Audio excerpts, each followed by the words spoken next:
चतुर्थो अध्यायः। महामुनि कपिल और जैगीस्व द्वारा राजा अश्वशिरा को भगवान नारायण की सर्वव्यापकता का प्रत्यक्ष दर्शन कराना। पृथ्वी बोली, भगवान जो सनातन देवादिदेव परमात्मा नारायण हैं, वे भगवान के परिपूर्णतम स्वरूप है या नहीं, आप इसे स्पष्ट बताने की कृपा करें। भगवान बराह कहते हैं, समस्त प्राणियों का आश्रय देने वाली पृथ्वी, मत्स्य, कच्छप, बराह, नरसिंह, वामन, परशुराम, राम, कृष्ण, बुद्ध और कल्कि, यह 10 उन्हीं सनातन परमात्मा के स्वरूप कहे जाते हैं। शोभने उनके साक्षात दर्शन पाने की अभिलाषा रखने वाले पुरुषों के लिए यह सोपान रूप है। उनका जो परिपूर्णतम स्वरूप है, उसे देखने में तो देवता भी असमर्थ हैं। वे मेरे एवं पूर्वोक्त अन्य अवतारों के रूप का दर्शन करके ही अपनी मन कामना पूर्ण करते हैं। ब्रह्मा उन्हीं की रजोगुण और तमोगुण मिश्रित मूर्ति है। उनके माध्यम से ही श्री हरि संसार की सृष्टि एवं संचालन करते हैं। धरणी, तुम मुनि भगवान नारायण की आदि मूर्ति हो। उनकी दूसरी मूर्ति जल और तीसरी मूर्ति तेज है। इसी प्रकार वायु को चौथी और आकाश को 5वीं मूर्ति कहते हैं। ये सभी उन्हीं परम ब्रह्म परमात्मा की मूर्तियां हैं।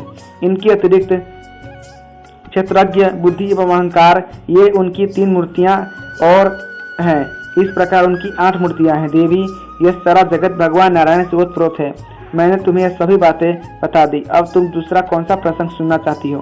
पृथ्वी बोली, भगवान नारद जी के द्वारा भगवान श्रीहरि के पारायण होने के लिए कहने पर राजा प्रियव्रत किस कार्य में प्रवृत्त हुए, मुझे यह बताने की कृपा करें। भगवान बराह कहते हैं, पृथ्वी मुनि पर नारद जी विस्मयजनक बात सुनकर राजा प्रियव्रत को महान आश्चर्य हुआ। उन्होंने अपने राज्य को 7 भागों में बांटकर पुत्रों को सौंप दिया और स्वयं तपस्या में संलग्न हो गए। परम ब्रह्म परमात्मा का नारायण नाम का जप करते करते उनकी मनोवृत्ति भगवान नारायण में स्थित हो गई। अतः उन्हें देह त्याग के पश्चात भगवान के परम धाम की प्राप्ति हुई।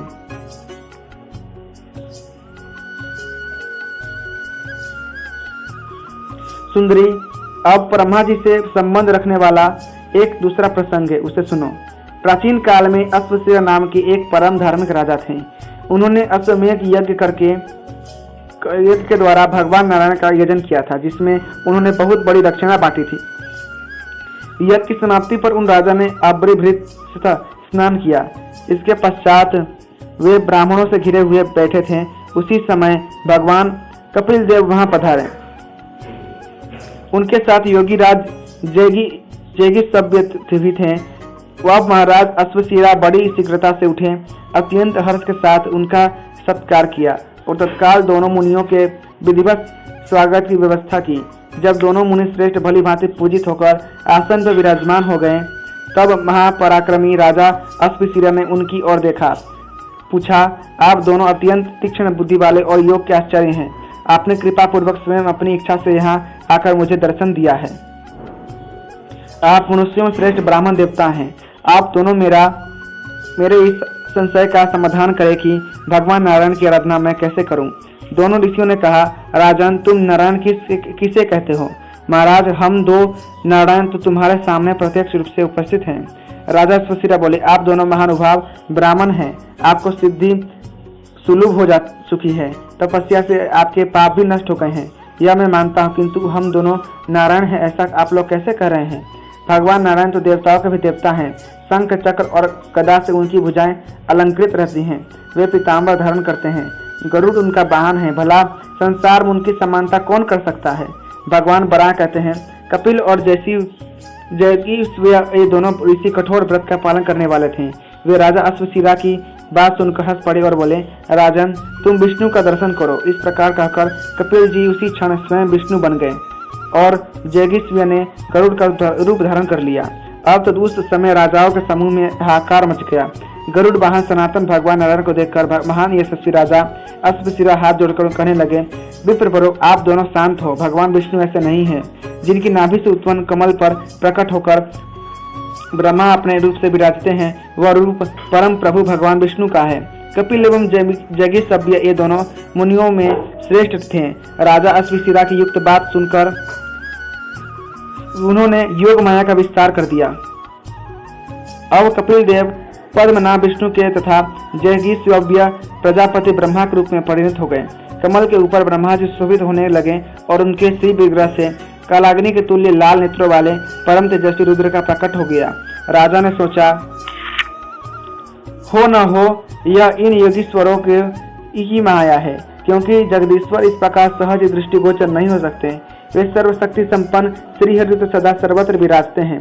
भूत प्राणियों को धारण करने वाली पृथ्वी राजा अश्वशिरा अपनी सभा में इस प्रकार कह ही रहे थे कि उनकी बात समाप्त होते न होते खटमल, मच्छर, जूं, घोड़े, पक्षी, सर्प, घोड़े, गाय, हाथी, बाघ, सिंह, श्रृगाल, हरिण एवं उनके अतिरिक्त और भी करोड़ों ग्रामीण एवं अन्य वन्य पशु राजभवन में चारों ओर दिखाई पड़ने लगे। उस समय झुंड के झुंड प्राणियों के समूह के देखकर राजा का आश्चर्य की सीमा न रही। राजा अश्वशिरा यह विचार करने लगे कि अब मुझे क्या करना चाहिए। इतने में ही सारी बात उनकी समझ में आ गई। अहो, यह तो परम बुद्धिमान कपिल और जैगी सभ्य मुनि का ही महात्म्य है।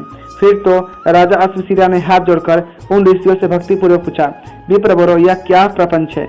कपिल और जैगी सभ्य ने कहा, राजन, हम दोनों से तुम्हारा प्रश्न था कि भगवान श्रीहरि का आराधना एवं उनको प्राप्त करने का क्या विधान है। महाराज, इसलिए हम लोगों ने तुमको यह दृश्य दिखलाया है। राजन, सर्वज्ञ भगवान श्रीहरि की यह त्रिगुणात्मिका सृष्टि है जो तुम्हें दृष्टिगोचर हुई है। भगवान नारायण एक ही हैं। वे अपनी इच्छा के अनुसार अनेक रूप धारण करते रहते हैं। किसी काल में जब वे अपनी अनंत तेजो राशि को आत्मसात करके सौम्य रूप में सुशोभित होते हैं, तभी मनुष्यों को उनकी झांकी प्राप्त होती है। अतएव उन नारायण की अव्यक्त रूप में आराधना सद्य फलवती नहीं हो पाती। वे जगत प्रभु परमात्मा ही सबके शरीर में विराजमान है। भक्ति का उदय होने पर अपने शरीर में ही उन परमात्मा का साक्षात्कार हो सकता है। वे परमात्मा किसी स्थान विशेष नहीं रहते हो, ऐसी बात नहीं है। वे तो सर्वव्यापक हैं। महाराज, इसी निमित्त हम दोनों के प्रभाव से तुम्हारे सामने यह दृश्य उपस्थित हुआ है। इसका प्रयोजन है कि भगवान सर्वव्यापकता पर तुम्हारी आस्था दृढ़ हो जाए। राजन, इसी प्रकार तुम्हारे इन मंत्रियों एवं सेवकों के सभी के शरीर में भगवान श्रीहरि विराजमान हैं। राजन, हमने जो देवता एवं कीट पशुओं के समूह तुमको भी यही दिखलाए हैं, वे सब के सब विष्णु के ही रूप हैं। केवल अपनी भावनाओं को दृढ़ करने की आवश्यकता है, क्योंकि भगवान श्रीहरि तो सब में व्याप्त है ही। उनके समान दूसरा कोई भी नहीं है। ऐसी भावना से उन श्रीहरि की सेवा करनी चाहिए। राजन, इस प्रकार मैंने सच्चे ज्ञान का तुम्हारे सामने वर्णन कर दिया।